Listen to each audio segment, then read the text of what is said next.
have duties to tell the truth in our own space. If we are to ever have a society worthy of his name, or a country that is fit for habitation, one that we can properly bequeath to our children, we have to be guided by the truth. Now, it's not always convenient, but talk is not cheap. The truth must be spoken, and you must always keep this in mind. Now, hello, my people. See what is trending now. Many things are happening. Today, we look at Dele Farotimi's words, truth in darkness, you can't defeat me. Truth is a shield and also a sword. Watch carefully to see what is happening in the world today. Before we start, don't forget to subscribe to this channel and like this video. It will inspire me to bring you more updates every day. This is CV Media, and I will see you in my next video. Dies in darkness. I've used that word, that phrase so many times over the years. It started with me, it was, I think, during Showore's incarceration. I spoke to the fact that talk is not cheap. A lot of a lot of people just open their gobs. They say, oh, he's just talking. Talk is cheap. Why not go to the street? Why not go and carry guns? Do this or do that. So if you merely speak to the truth of the situation around you, they considered it cheap. Although sometimes talk could be very cheap, like the one by the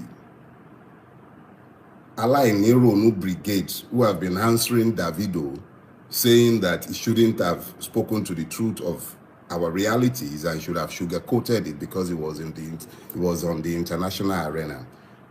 They conveniently forget that the same people constantly tell us that the world is a global village. Everybody sees us. They know us for who we are. We're the ones who have conveniently deluded ourselves into believing that just because we've buried our heads in the sand, the whole world cannot see our fat.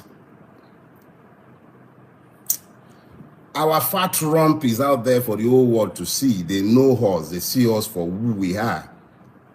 The president, he was there at the G20, an opportunity to tell the world who we are, what we're capable of. But what did he do? He presented himself to the world. Beggars. You're wearing 200 million naira watches. You're wearing $200,000 watches, and you're begging for handouts. You went there with a jet bigger than that of many of the countries that you are talking to, and you're there asking for handouts. You're telling the people who knows you. They see all your hidden accounts, all of you, from governors to obas to councillors to governors. They see you. Since the beginning of the end of the old world order, since 9/11, the first thing the world does, the intelligent world, tracks money. There is no dime any one of you have anywhere in the world that they are not aware of, even the ones you have stacked up in your warehouses, and then you go to the world. They know how fantastically wealthy, rich you are, the kind of dead money that you all keep eating all over the world. And then you go pleading penury, telling them you can't feed your children. They know how you gorge on caviar, how you buy the most expensive things in the world, and then you go to them begging. I recall the anecdote from my own generation where Babangida Ibrahim went to beg Thatcher and the West for debt forgiveness. And then she pointed at his watch. He was wearing a very rare, very, very rare Rolex. What was Thatcher wearing? Probably some basic thing that didn't speak to insane gathering of wealth.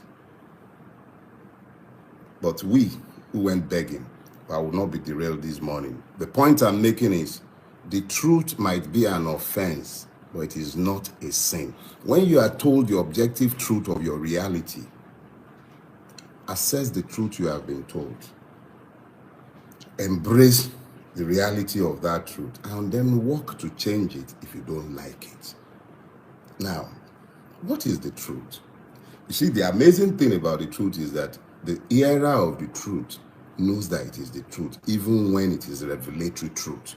So the truth really does not require much by way of definition. Me and you, we know the truth. Truth must be distinguished from facts. Facts might change. Facts might evolve. Even truth might become even evolutionary in its revelation. But the point I'm making to you is the truth does not require any definition. But if you want to take it a little deeper, the truth is God. How about that? And I'll tell you why I say the truth is God. There is an immortal nature to the truth. The truth simply is immortal. If it is true today, it is true in 1,000 years from now. Facts may change. The truth does not change. It might become revelatory, and you might find more and more layers to the same truth. That is the essential nature of truth. But why is it that unconscionable men always hate the truth? It is the immortal nature of truth that irritates the demons in them. All men, regardless of how powerful or rich we might become, we are mere mortals, creatures in time. We will die someday, whether that be now or in 100 years' time.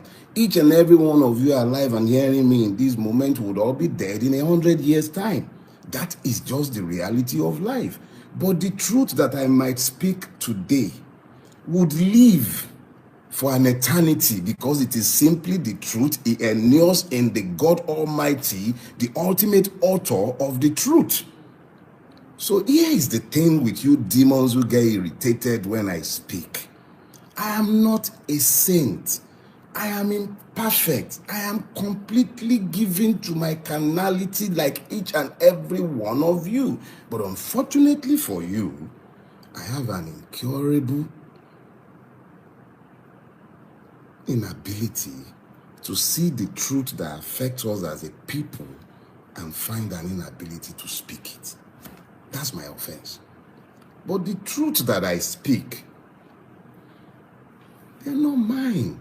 They are simply the words that have been given to me to speak to you. Let me remind you, and I'll say this, I would explain this by giving you not an anecdote, but something that happened between myself and my PA.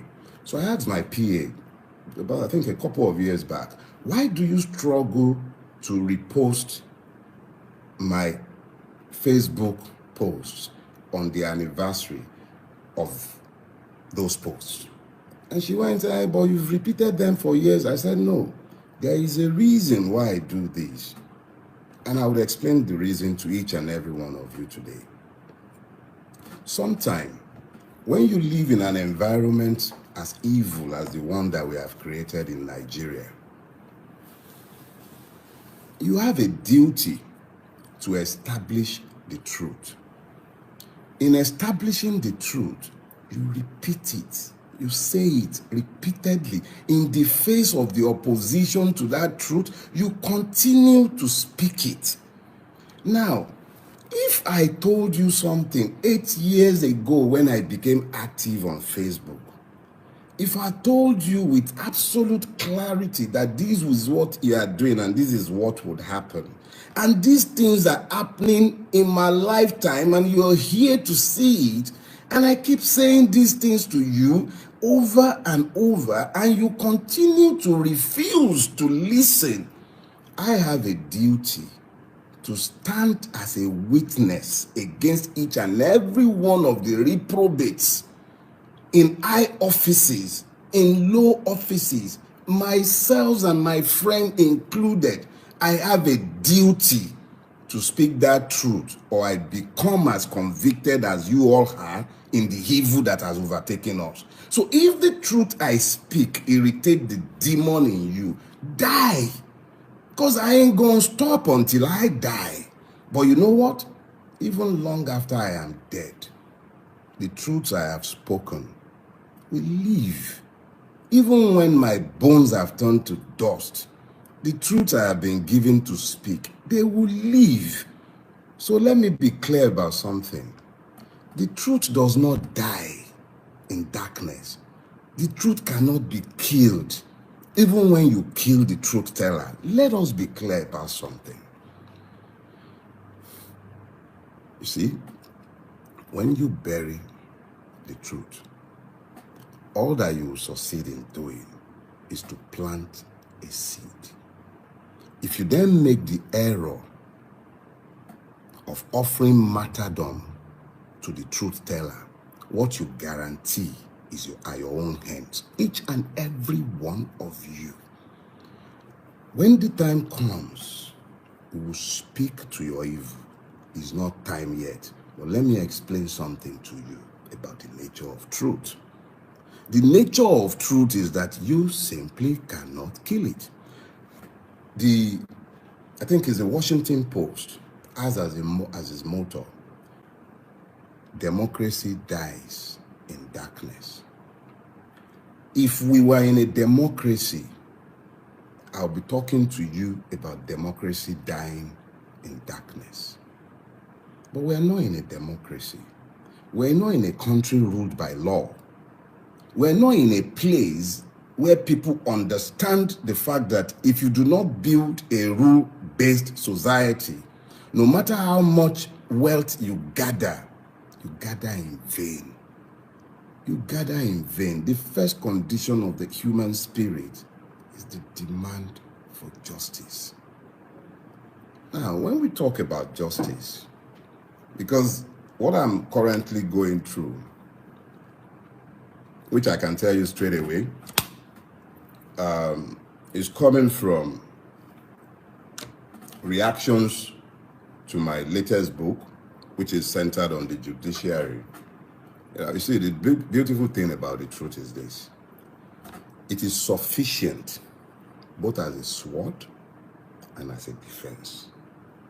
And the amazing thing is that when you tell the truth, every time you tell the truth in the service of the God Almighty of all creation. Whether you're a Muslim, you're a Christian, whatever you choose to believe or not believe in, the reality is that when you tell the truth, you are walking in the services of God Almighty, and He will keep you, He will watch over you, He will protect you jealously. You hear that? He will protect you jealously. He will do it in manners that even you will know that He is the one that is doing it. So let me tell you this, my brothers and sisters. We all have duties to tell the truth in our own space. If we are to ever have a society worthy of His name, or a country that is fit for habitation, one that we can properly bequeath to our children, we have to be guided by the truth.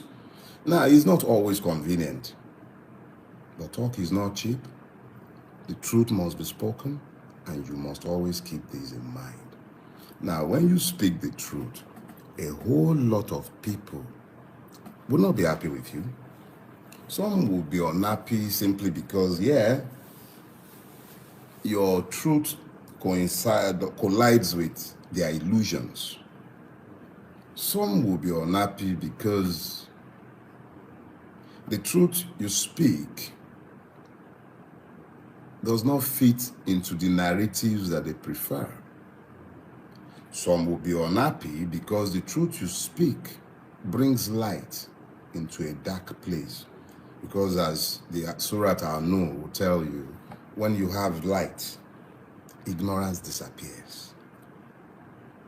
Ignorance is a weapon in the hands of those who would keep you in bondage or oppressed. And ignorance brings darkness. Every time you have heard ignorance or chaos depicted spiritually, is almost always depicted as darkness. Now, when you have a society completely overtaken by evil, such as the one in which we live, what you find is that it's not just the lies they tell us that they are looking for us to embrace, but the illusions that they build with those lies, which create alternative realities in the minds of the victims, which I've explained severally as a process of stupefaction. What we all need to understand is that the truths that have been given to us to tell represents the light that we have to shine in this dark space. If we fail to shine those lights, darkness overtakes our space.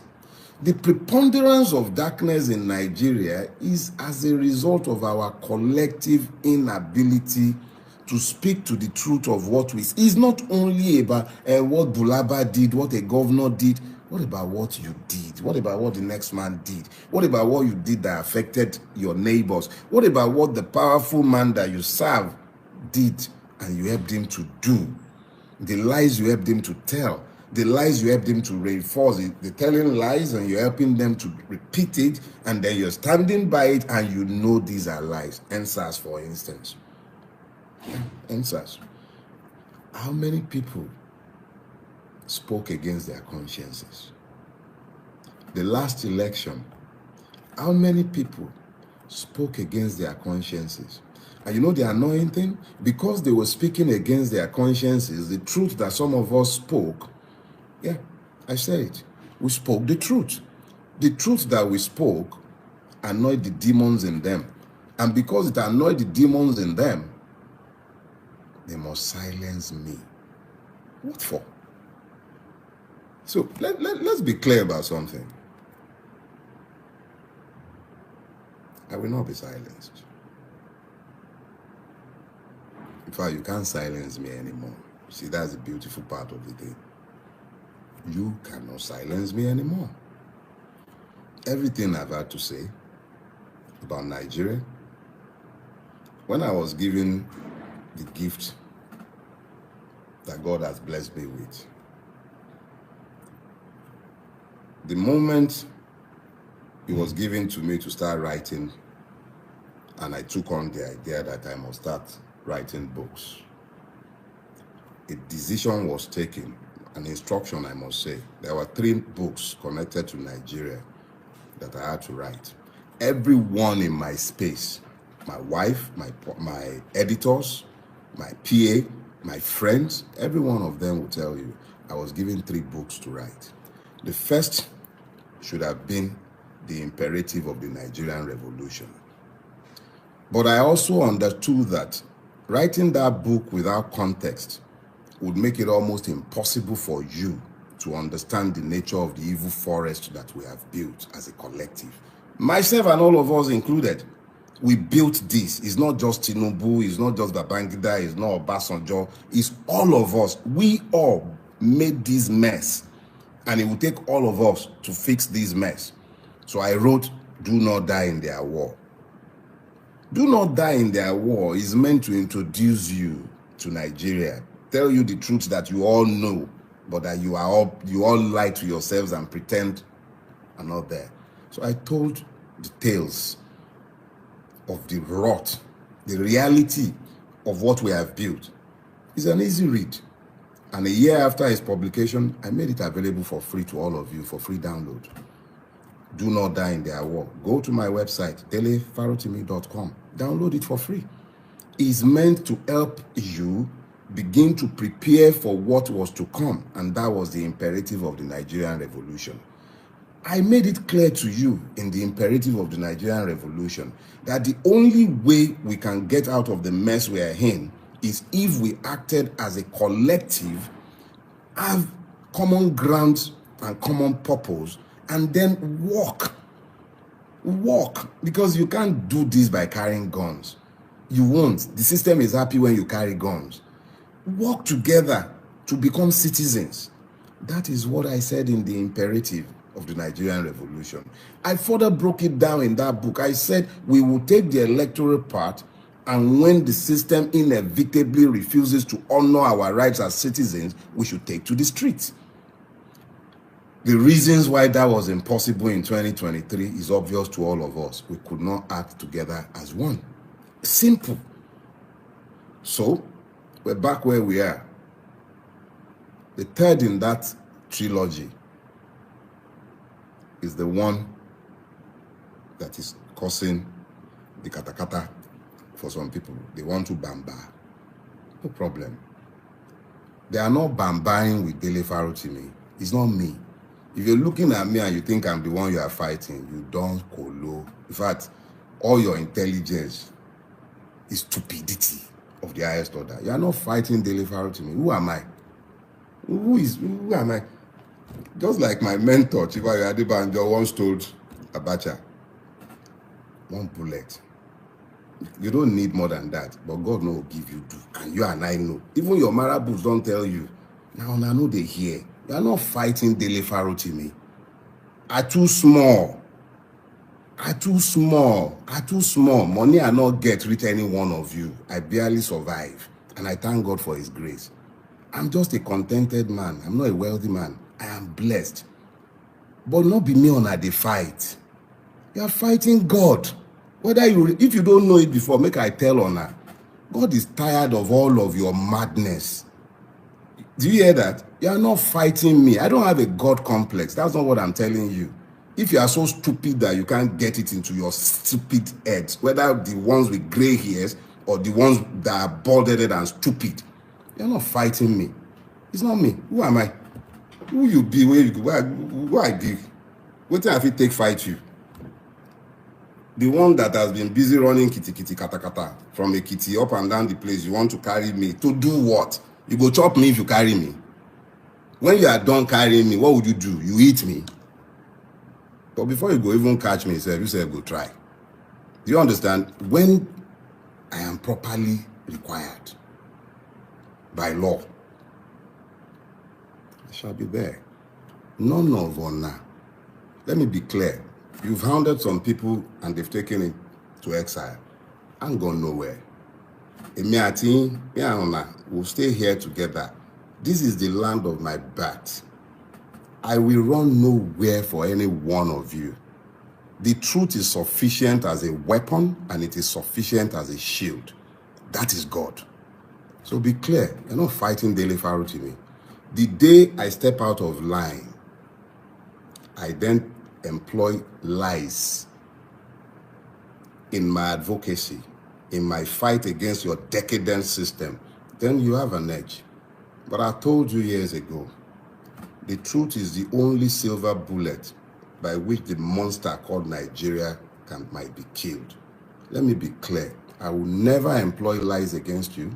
I will never ever do anything for self-aggrandizement in my fight against you, but I will defeat you. In fact, you have been defeated, each and every one of you. The truth is the one thing that you can never ever defeat. Go watch Leonidas and 300 again. You know why they could not defeat Leonidas until treachery came? It was a narrow pass. Every time you argue against the truth, you lose. And for the traitors, those who come into the public space and speak as saints, pretending to champion the people's cause, even when you have betrayed their trust. I see you, and I know you. I know your role. Yeah, I know your roles in this, but you are already defeated. Keep that in mind. And know one thing as well. As sure as God liveth, you will also receive your judgment for what you have done with this conspiracy. Now, I am constrained.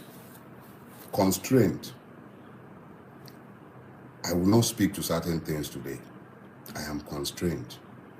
But in due course, a lot of you will understand better. Let me suffice to say that the truth does not die in darkness. The truth cannot even be covered. The truth cannot be covered. You cover it, it blots out. Truth does not die in darkness. It might be covered for a season. And then, remember what Chief Awolowo said, and I think he was paraphrasing someone as well. After the darkest night comes the glorious dawn. That glorious dawn is the truth. The dawning of the truth. But you know something? For truth to be established, it must not only be repeated over and over and over. It must be chorused. If I'm speaking and I'm the lone voice in a wilderness, hear that, lone voice in the wilderness, I must be mad. And you all must be crazy if you leave a man to stay in the wilderness speaking to himself. You must take up the chorus. The truth is useless if it is not chorused.